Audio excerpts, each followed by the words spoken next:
So let's go ahead and get started. Like I mentioned, I am Alicia Brown, community lead at Diversify by Design, and I am so excited to be hosting tonight's Ask Me Anything conversation with Liz Ott. Now, I just mentioned Diversify by Design, also known as D by D, and some of you may know a ton about D by D, while some of you may know nothing about the coalition and are only here for Liz, and I totally get that. But while I have you, I would love to tell you more about the coalition and why we even decided to develop an AMA series. So, Diversify by Design is a coalition of organizations and individuals that joined forces in 2021 to create a more racially diverse and inclusive design industry. One of our critical goals is to create opportunities for historically excluded young people to learn about design and connect with successful designers. And in that spirit, D by D's AMA series was developed. The D by D AMA series serves as a platform for designers who champion diversity, equity, inclusion, and belonging to answer questions about their career, their professional trajectory, what they did in undergrad, if they didn't go to undergrad, their life experience, and just in general, all the things that they've dedicated their careers to building.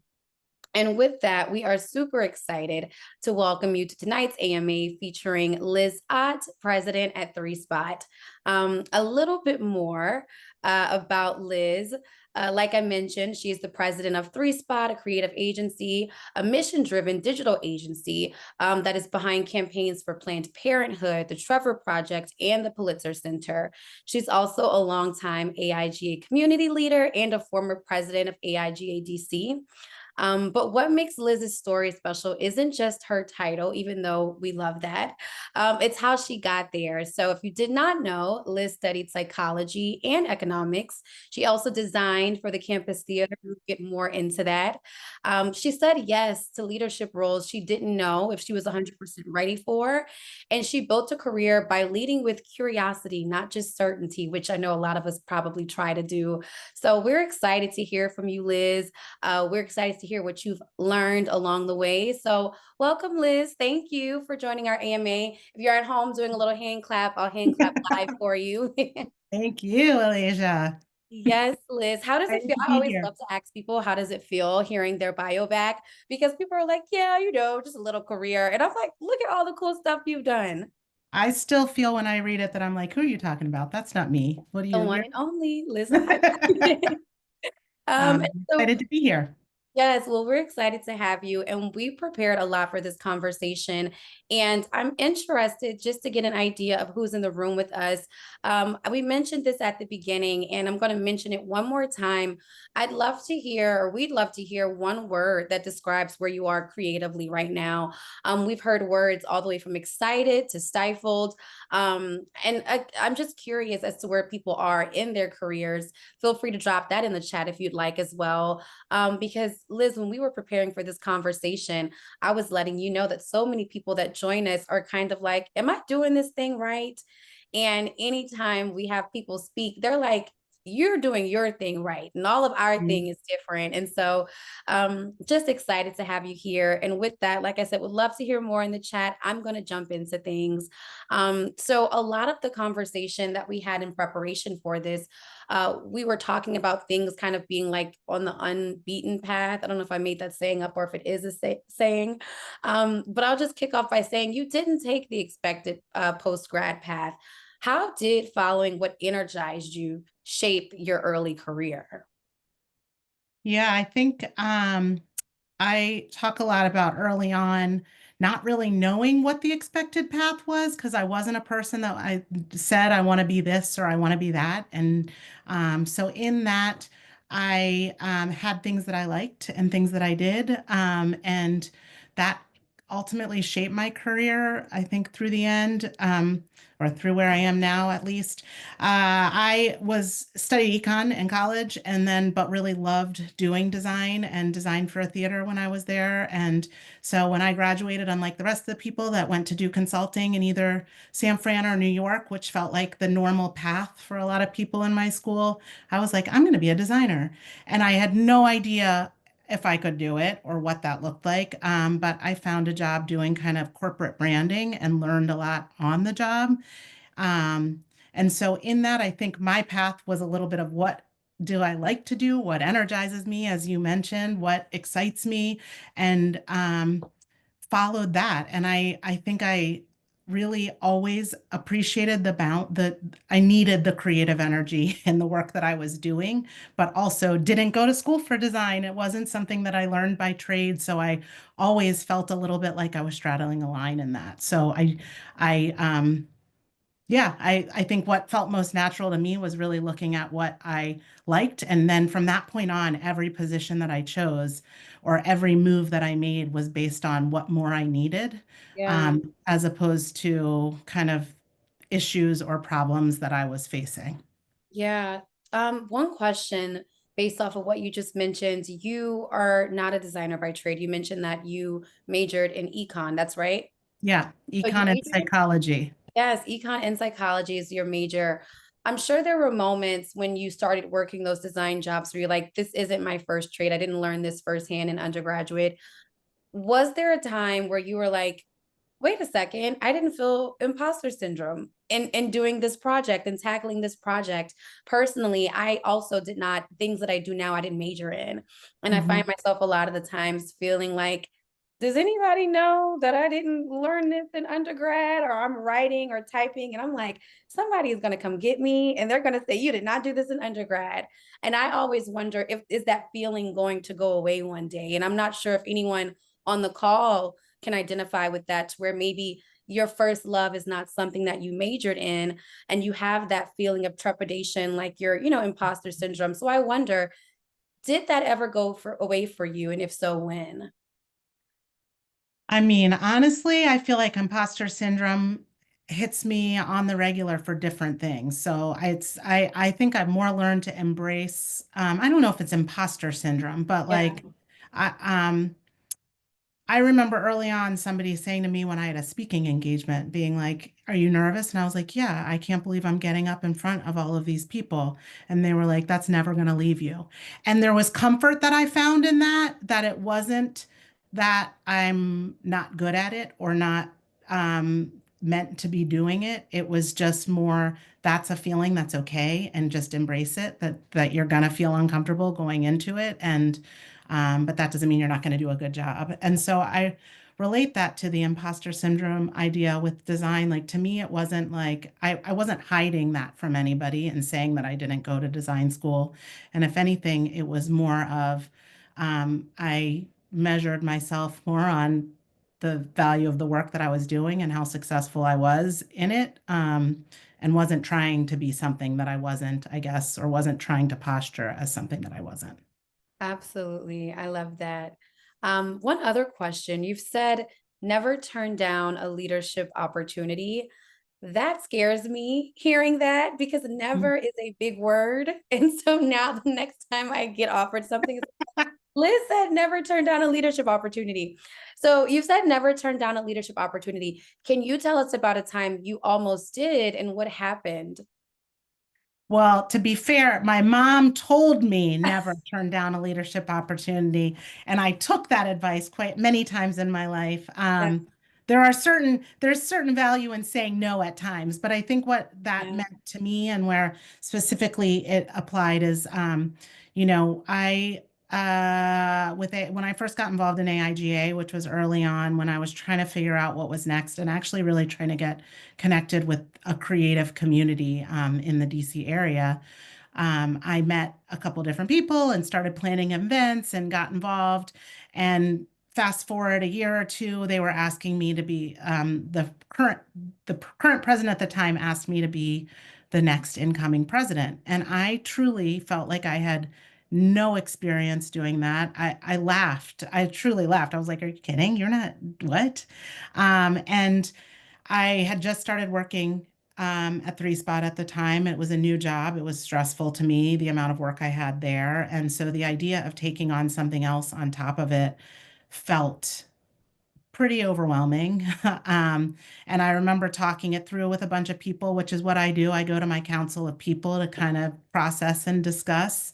And that was when my mom was like, I think in life you don't turn down leadership opportunities. And I really thought about it. And I was, for whatever reason, they thought I was the right person for the job. Again, similar to the imposter syndrome, I talked about I mean, I was like, are you sure? I don't know. And they're like, yes, you can. You can do this. Like, you can do this. And so, yeah, I was full of fears. I had lots of things that I was concerned about, but um, said yes. And as a result of it, I think I'm convinced that that experience I got the best leadership experience doing Yeah. because it was more of a volunteer position than a paid position. And so Yeah. you have more freedom to set boundaries and do what you can do and push and invest the amount of time you need to. And so I got great experience in it. I'm sure there's many things looking back that I could have and should have and would have done differently, but I learned so much from it. And I think it helped position me for additional leadership opportunities. So I think the idea being just don't let kind of fear or limitations kind of hold you back from it, because I think ultimately there's a lot of opportunity that can come from those different opportunities. Absolutely. And as you're talking, it also sounds like a lesson in trusting your tribe. You said Hmm. that you went and you spoke to the people around you. Number one, someone was like, I see this in you. And so Hmm. you're like, you see what? And they're Yeah, like, I see you as president. And so it sounds like you trusted whatever they saw. And then you talk to your mom, someone else who is a part of your tribe, and she's like, I say never turn down a leadership opportunity. And it sounds like you trusted her. So I don't know about everyone else who's here, but a lesson that I just gained from what you said is trust your tribe, trust the people that you keep close, totally. because a lot of the times they may see something you don't see. Totally.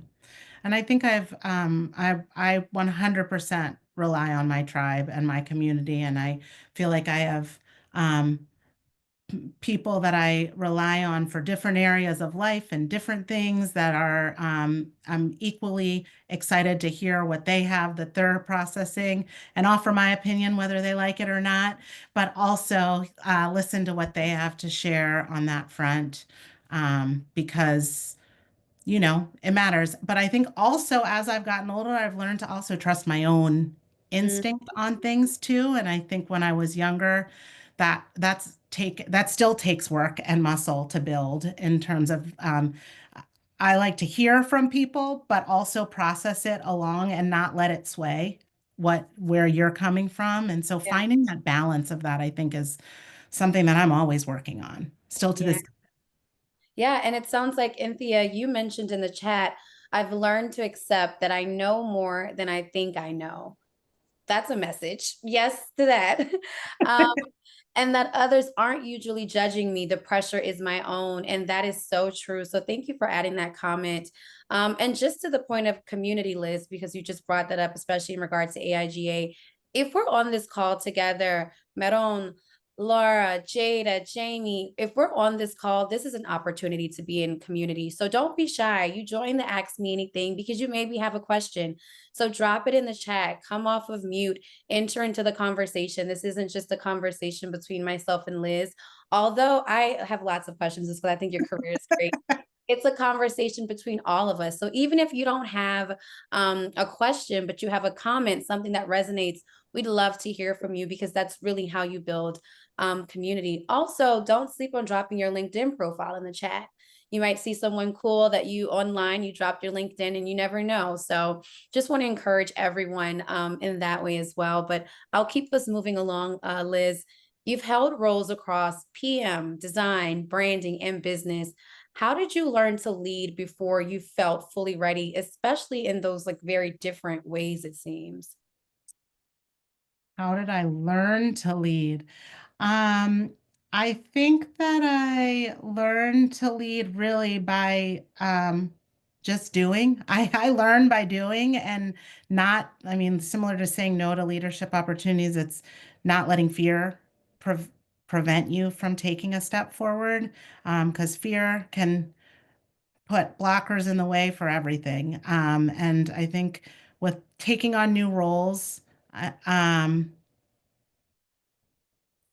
I think it was a little bit of that following what I needed more of. And I've always Yeah. like balanced the kind of creative side with wanting to like what's the plan? How are we going to get there? I am a planner at heart.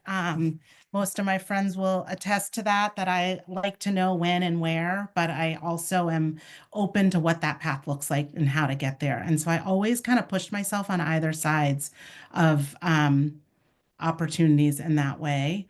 And so I think when I would take on new responsibilities, it was really following a path of like, okay, I learned how to manage a project. That's great. But oh boy, Diane's here too.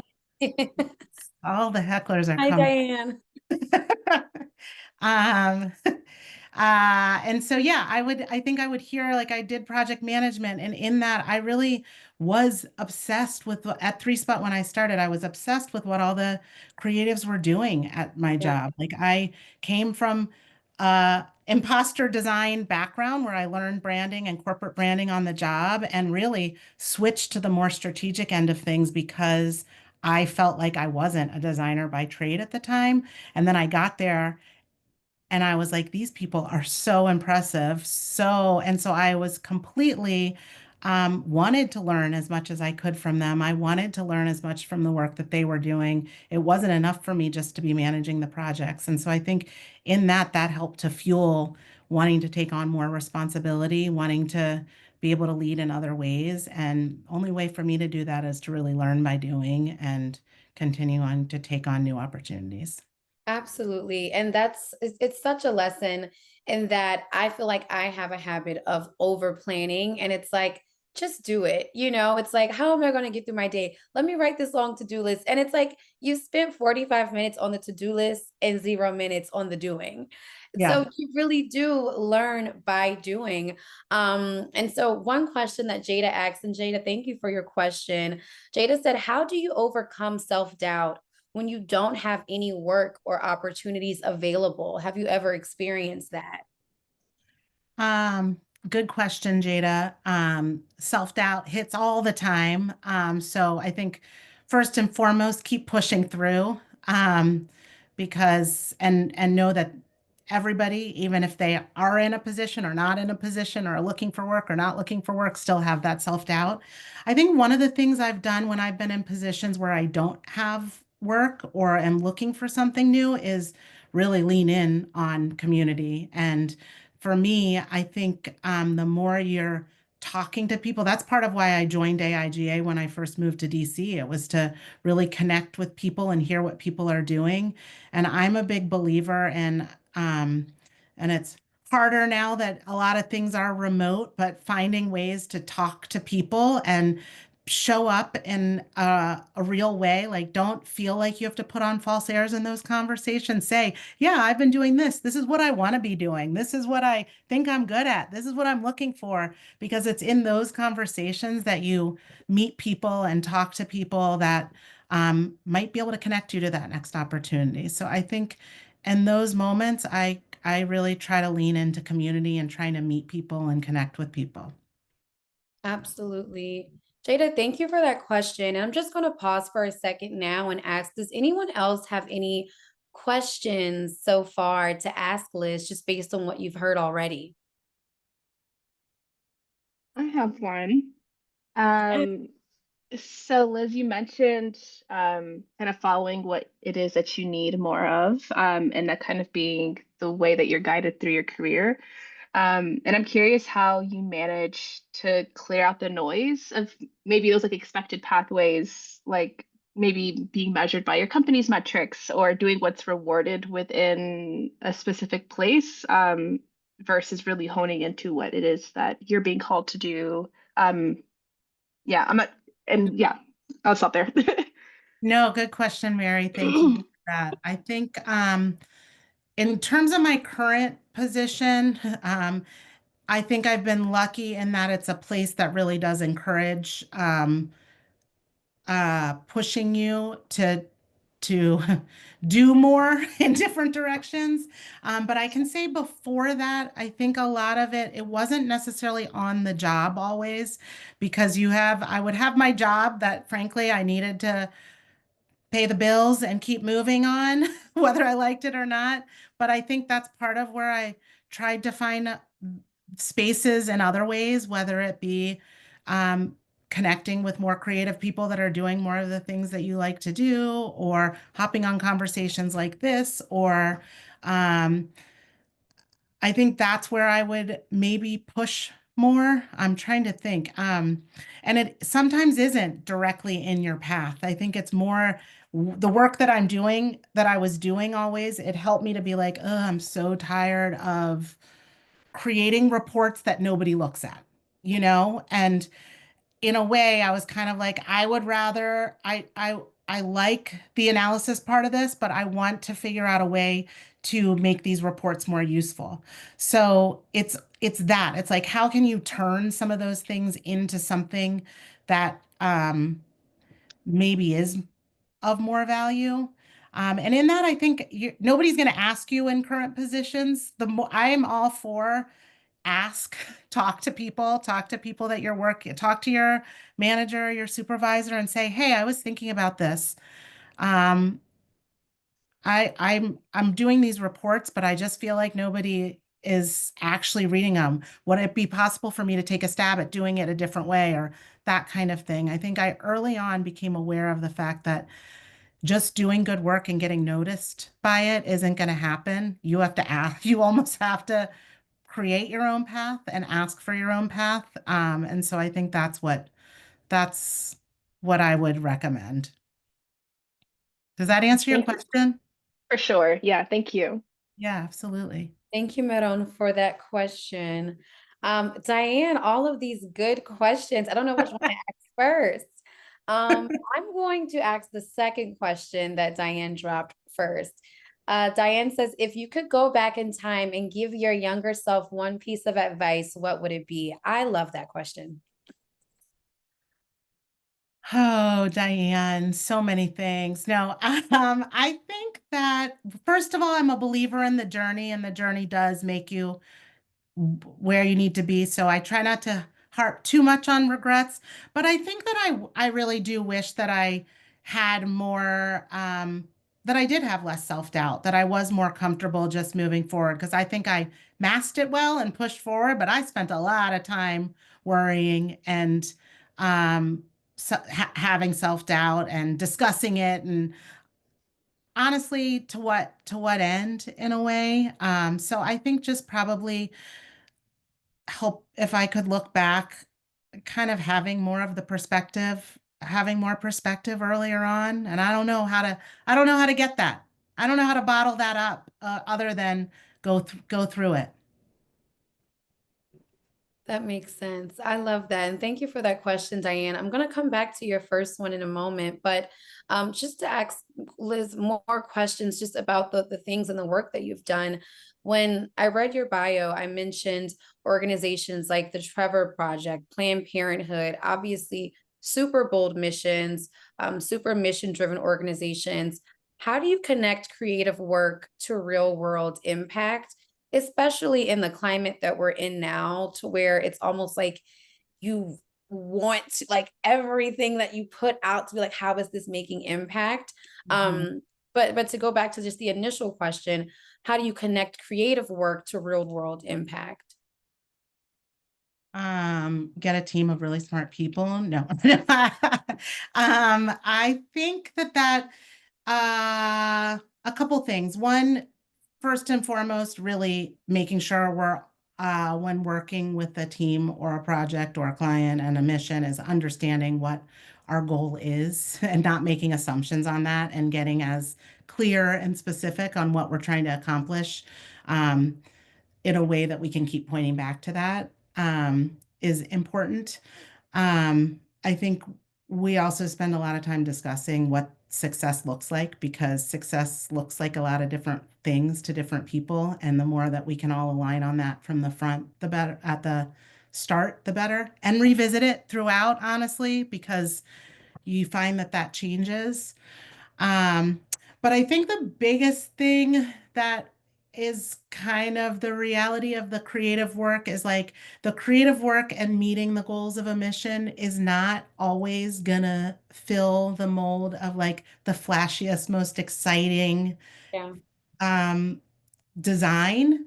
And to me, that doesn't mean it's not creative, but let's be honest, a lot of the work we're doing, especially now, budgets are smaller and tighter. And so it's about how to be effective and smart with how we're using budgets to Yeah. meet clients' needs. And so I think understanding where you need to focus, where you need to push, prioritizing throughout is a big part of like blending creative work and meeting client, like making impact ultimately.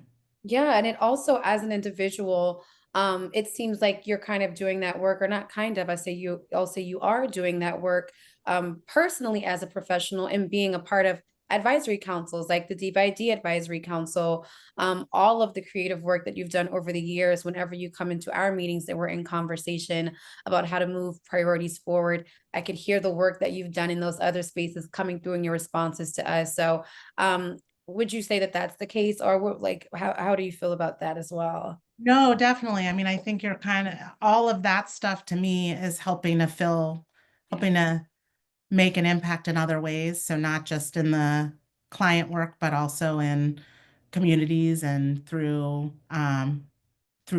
missions of different organizations. So absolutely. I think relationships are a big part of that. And the more you're connecting, having conversations, widening that ripple overall, is how really minds are moved. Absolutely. And it also just seems like it's a natural progression, like from AIGA president to like advisory council member of D. It just feels like in different steps of your professional life, you're still prioritizing that community, that leadership in different ways. So that's awesome to see. Yeah. Um, and like I keep saying to everyone in the audience, this isn't just Alasia asks Liz anything. This is everyone asks Liz anything. So I'm going to pause just to ask for those who are in the room, is there anything that Liz has said so far that spoke to you specifically? I'd love to hear about that.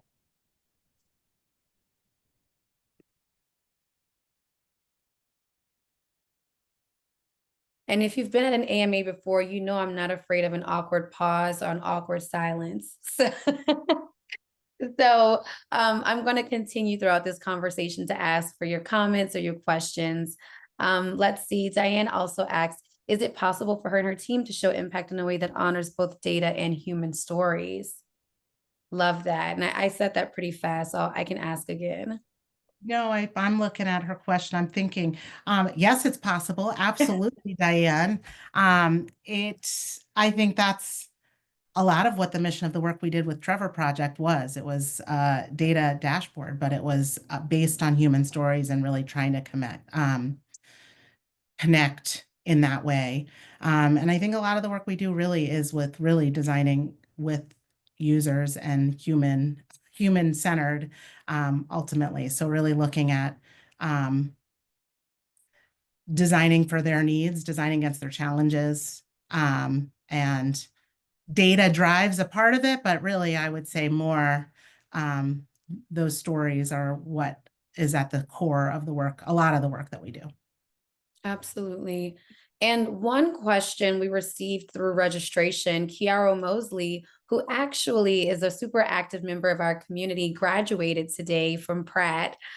She got her master's, so she's not with us today because she's graduating, but Awesome. she did in UX research, but she did submit a question, and her question says, how did you determine you wanted to shift into your current role?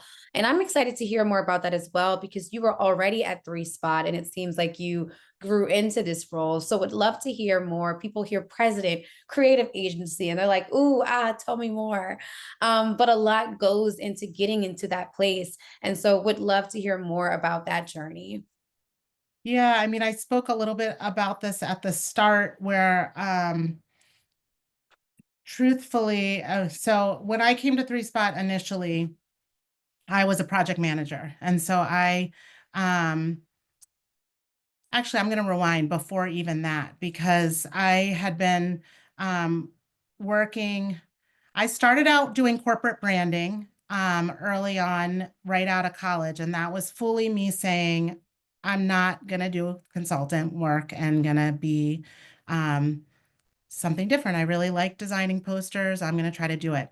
To date myself at the time, it was job jackets. So you'd be given content, you'd design it, and then you'd hand it back. And then you'd get back red lines all over it, and then you'd hand it back. And it was like really tidy design practice that you'd leave it behind, and I'd go home at night and be like, this is great. But I also really didn't like being at the end of the line. I didn't like that design in that role was not involved in the strategic thinking, which is part of why I went back to school and got a degree in marketing. At the time, I was working at Johns Hopkins, which has helped me to be able to pay for it. So I was doing school and working there at the time. But the goal at that time was I wanted to be more strategically involved in the work. And there I was working as like an independent. I was a designer in-house and doing everything, like doing logos, advising a development team, like just doing a bunch of random stuff that I did not have training in. I was learning as I go and using my instincts as best as I could. But at that time, I got involved in AIGA because I really wanted to learn from other designers and connect with the community, blah, blah, blah. And through that is where I met somebody that was working at Threespot who was looking for a project manager. And I remember saying, hey, do you think I could do this job? And at the time he said to me, do you like the internet? And I was like, yes. And he's like, are you smart? And I was like, I think so. And he was like, I think you could do the job. And I was like, okay. And so I applied and got the job. But I swear, partially it's knowing people, it's having, being able to talk to him about what really was involved in the job and whatnot. So my time at Threespot, I did project management for a long time. And as I was saying, I was learning from everybody on the team. I very quickly saw how much the design industry had changed and how I was incredibly amazed by the work that the designers, the UX designers, the creative directors were doing. They were driving the strategy from beginning to end. They were not just being given a job jacket at the end of the process. And I was beholden to them. I was learning from them on how we could better wrangle this process to ultimately meet the client's goals. So did that for a long time and really liked hearing what a client was struggling with, like what their problem was, and figuring out what we could do to meet their need. And so that was business development that I got involved in. I really liked putting together proposals and helping them to like say how we would solve their problems and what it would cost. And so I did that for a while.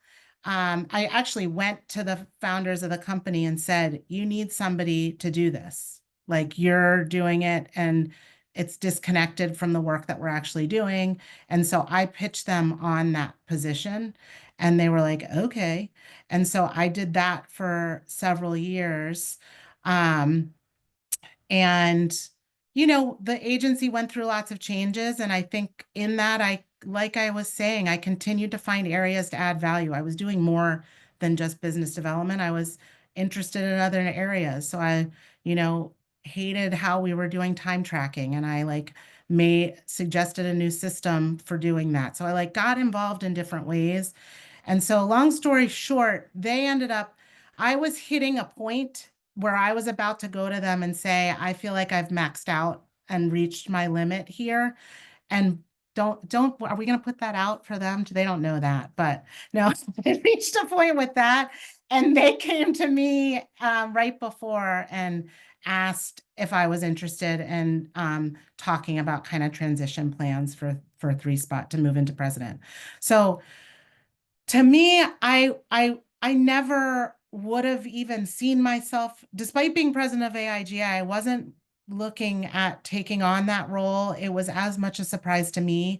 In looking back, I'm like, of course it makes sense. This is all the stuff I was doing that kind of put me to be in the best position for this role. but I think it was more the aspect of like trying to add value in different ways and push beyond what a job description said that ultimately positioned me to be in that place. Yes, Chris, I'm going to tag you in a couple of minutes because I know you just gained so much from that response. So interested to hear your POV and your gems that you got from that. I don't know about everyone else here, but Liz, you just said so much.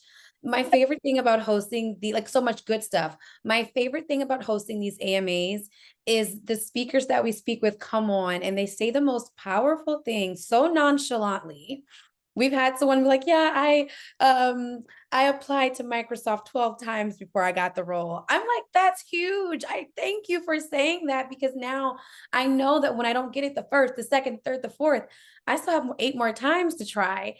And just now you said, I went to the executives, I went to the founders, I don't want to misspeak, but you went to those at the top and you were like, this is what you're not doing.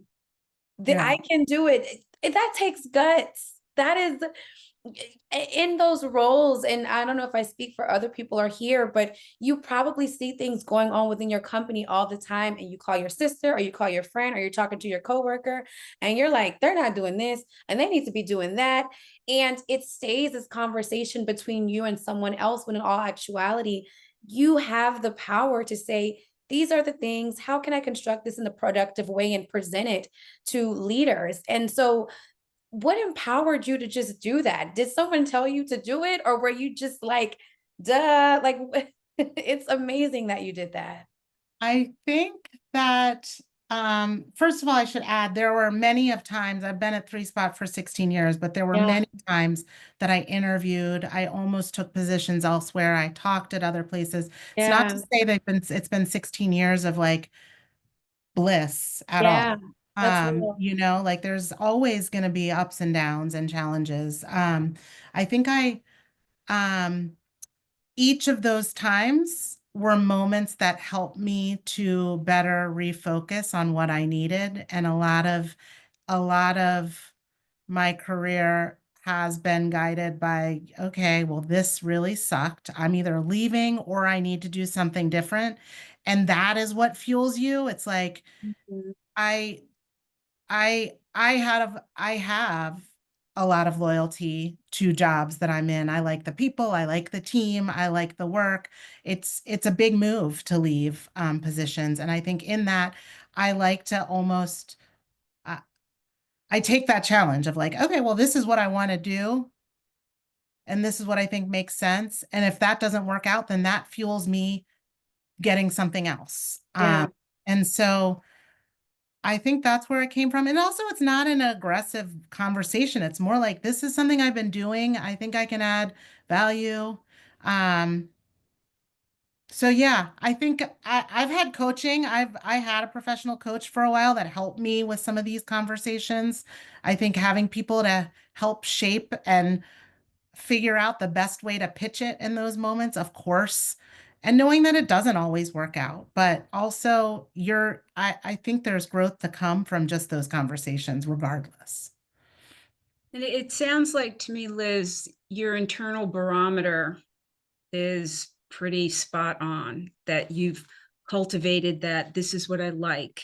This is what I need. I'm hearing I statements. It's not about what is external to you.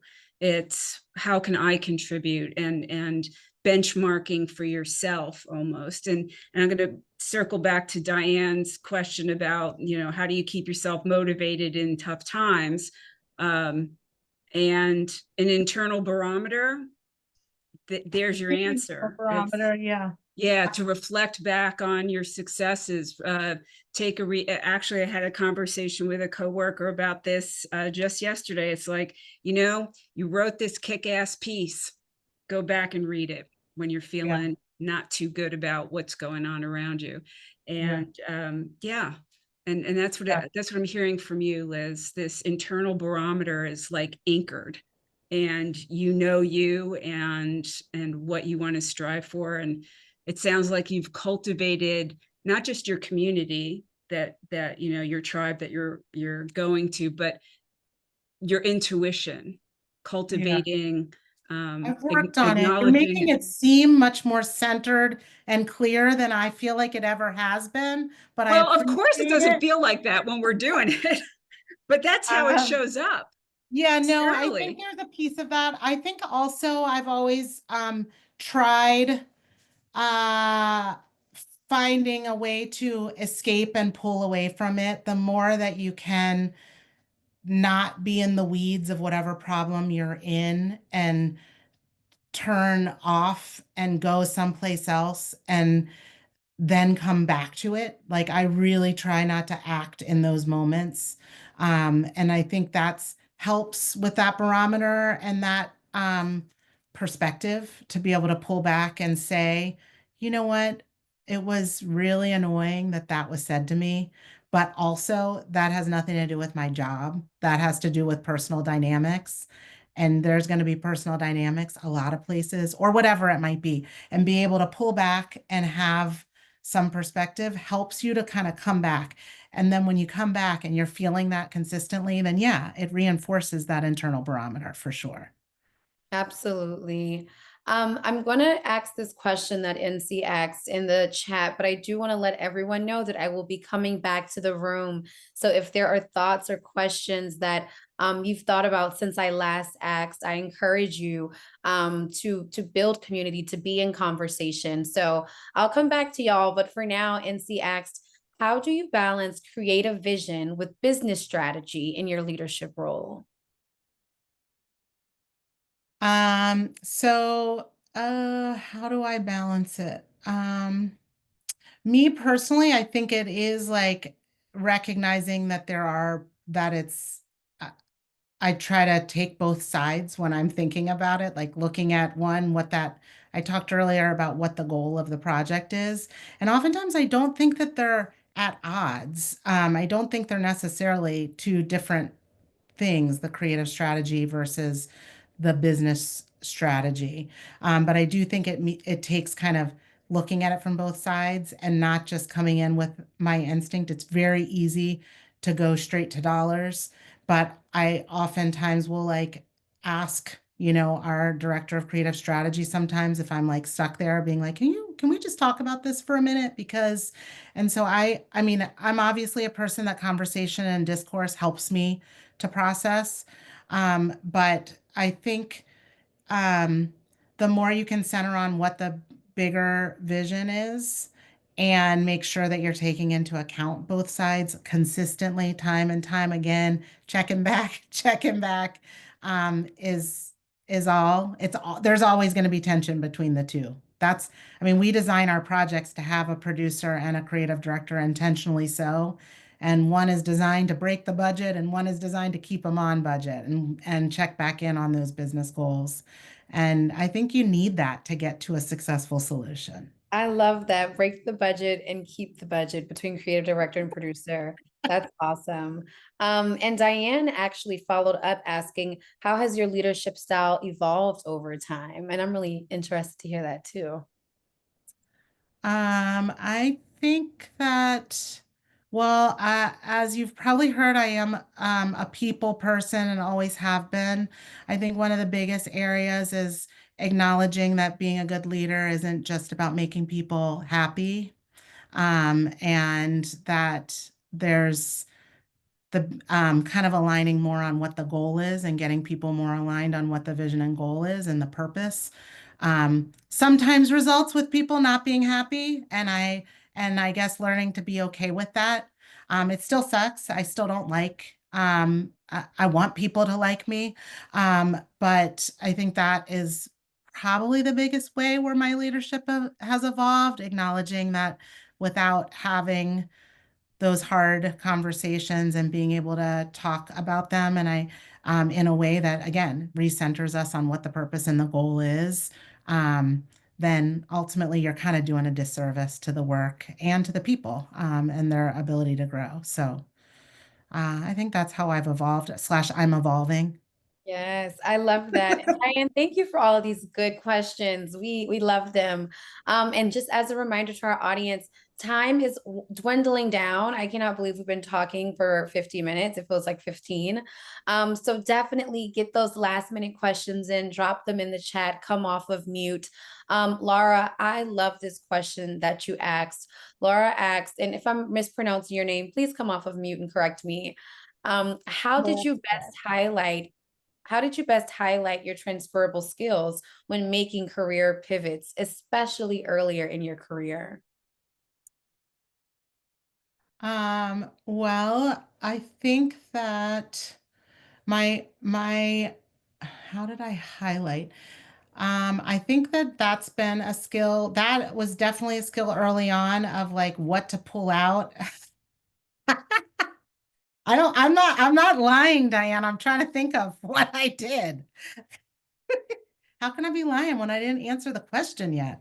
How did I highlight? Okay, so I think there's always the filling the job skills. Like there's the checking the box. I think what stands out is what other things you did. So I'm trying to think. I remember my first job. I was a presentation publisher. So I was like making people presentations for sales guys, truly mostly men, that were going on the road and talking about products. It was corporate, um, a financial industry. And I was creating these presentation PowerPoint decks and going with them. And it was pretty mind-numbing a lot of the time, except for there were lots of perks. I got to travel, I got to go to these professional settings and see how it worked. I had to be able to quickly learn how to do things to get them ready. So I felt like that was an area that was valuable that I was learning. On top of that, it drove me crazy how disorganized it was, and it was impossible to find artwork and images and assets to support the PowerPoint. So we weren't supposed to use clip art, which is what people did at the time, but it was how do you find these assets? And one of the things I did early on was organized a file system for all of the assets. And I remember that being something that I was like, oh, well, that's actually something outside of that wasn't something in my job description, but it was something that helped everybody do better. So I think the more you're doing work and you can think about things that you can be doing to create, make things better, that I think those are the skills that are worth highlighting and thinking about. Does that answer your question, Laura? Diane, am I lying? Diane and Liz are my new favorite dynamic duo. Don't let Tina get in there because And Lara says yes, thank you. I love that. And Tina also asks, how would your team describe you? oof, that's evolved over the time too. I think that people would describe me as warm. I think that they would describe me. It's funny as I've gotten into positions, I'm surprised, especially in the remote world, how much you that warmth is easy to get lost. And it's easy to just become a title in a role. And so I think there was a period of time that people would be like, she's the man. Like literally, there was a moment where I was like, when did I become the man? Like, when did I become this person that's just not considering what's going on? But I think, and I don't think people would actually describe me as that, but it's easy to feel that way in a remote world in a position like that when you're not able to like find the time and space to talk to people. And that's hard to do in a remote agency with lots of people. So I try to find a balance in that, right? Of being clear in what the goal is and clear in what the purpose, but also warm in myself and bringing who I am. Like, I really don't want to be a postured leader. I want to be what you're seeing here. And so that's something that I think I try to find a balance of, and most people would describe me kind, clear in the vision, able to kind of, a lot of people talk about that I am a good person to come to present different perspectives, because oftentimes that is my way of like, well, I want you to think about it this way. And so I think that is value that I bring to them and they bring up. Yeah. And then I am going to ask this last Okay. question and we are going to wrap things up. So Jada asked, as someone who runs an agency, from that perspective, what kind of designer do you look for when hiring? When building up Threespot as an agency, what kinds of people do you surround yourself with and like to work with? Wait, I need to catch up on these. Okay, so are we doing Tina's question or We Jada's? are on Jada's question right Oh, now. Jada. Okay. And Jada says, as someone who runs an agency, what kind of designer do you look for when hiring, when building up Threespot as an agency? What kinds of people do you surround yourself with and like to work with? Awesome question, Jada. I think that we for designers, I think we're looking for people that can speak to their work and can bring the thinking behind it. It's not just about it's not just about what you've created, but also the story you can tell with it and the thinking that goes behind it. And what type of team, what are we looking for, and what kind of people? I think people that are curious, people that are bringing different perspectives and kind of their full selves to the conversation, and um, people that care about the integrity of their work and pay attention to those kind of details and are willing to kind of ask the questions that they need to force everyone around them to be better. I think that's one of the things that we look for most are we don't suffer fools. Like, we are going to ask the questions, we are going to work together, and we're good, nice, and it's all constructive. It's all productive. But we want to make sure that we're asking the right questions. And that's something that I think we look for in people with that curiosity and that hunger to do more and understand why and everything that they're making and doing.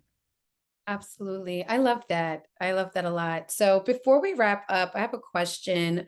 Go ahead, Chris. I wonder if we could get to Tina's question really quick. Let's see. I completely missed this question. I'm sorry. The chat is moving so fast on my end. I didn't see that either. It's what do you miss most from the days when you weren't a leader, when you were an individual contributor or maker? Do you miss that? Every single day. Yeah. Every single day. Yes. Same. Yes. Managing people is hard. It's not fun. Mhm. And having to make decisions about things sucks. Sometimes you just want to be told what to do. And Mhm. I wish that I could be given something and just go and work and collaborate and solve problems and then leave and come back and not and guess what? To be clear, when I was doing that, I still stressed about everything that I was doing then.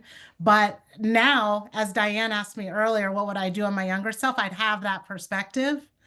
But yeah, a lot of times I miss that. I mean, right now I'm less connected to the clients and the work that we do. I'm more removed from it. That's something that I deeply miss.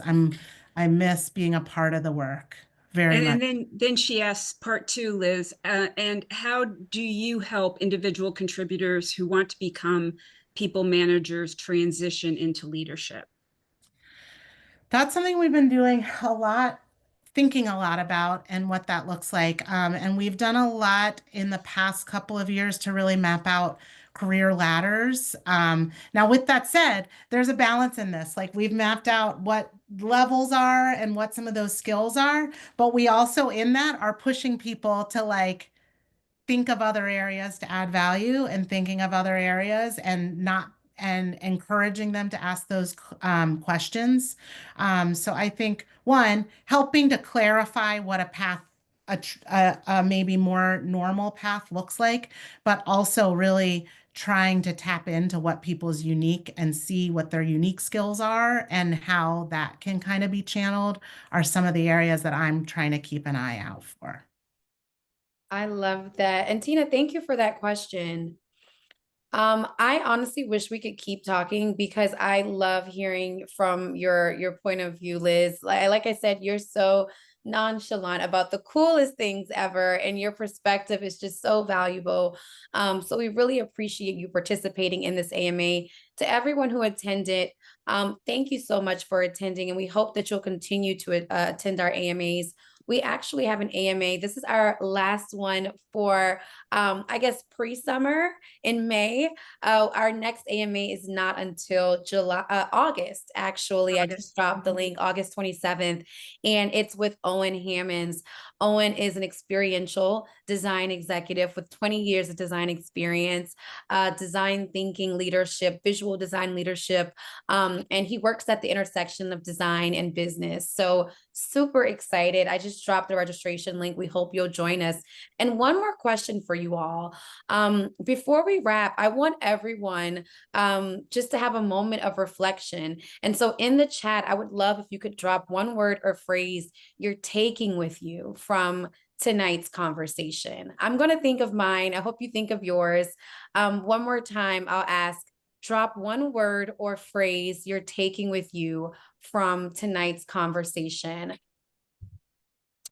I think mine would be intuition and trusting, like that intuitive, just thing that you feel, your gut. So it sounds like you've done that many times, Liz. And like you said, it all has not been roses and daisies, but one line that I've felt continuously in your story is just kind of you trusting yourself. And so I'm going to trust myself.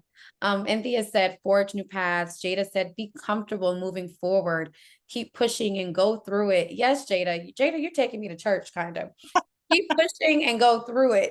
Emily says, trust. Lara says, follow curiosities. And Diane said, invest in yourself. So I love all of these. I'm taking all of these with me. Like I mentioned, if you enjoyed our conversation tonight, go into the chat, click that registration link, register for our next AMA. So it's already in your calendar come August. And Diane, how can we remain in touch with you on LinkedIn, Instagram? What's your thing? Diane or me?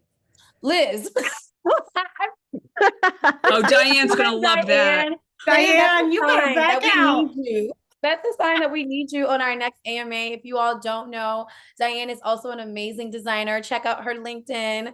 Her and Liz have been having a lot of fun. She's great. But my question She's also on our advisory committee. Also on our advisory. Hey, this is about me, not Diane, okay? We're going to have to edit this out. Take two. Take two. Liz, where can we follow you? You can follow me on LinkedIn or Instagram, either one. And yeah, happy if anybody wants to connect directly, answer any other questions, and support in any way. Yes, and Tina, your word is evolving. I love that too. Just had to add that. And you can follow Diversify by Design on Instagram at DXD Coalition. You also can follow Diversify by Design. Just search Diversify by Design on LinkedIn. Will pop up. Follow us. That way you can remain up to date with any blogs, articles we put out, more AMA content, and just more community things that we plan to do throughout the next year, or this year, I should say. So thank you again, everyone, for taking time to be with us. Remain as a member of this community. Keep coming back. And just again, thank you, Liz. Thank you. Thank you all for coming. Thank you, Liz. This was awesome. And thank you all for coming. Yes. Awesome. Thank you. All righty. Talk to y'all later. Thanks. Thank you, everyone. Thank you. No problem. Thank you.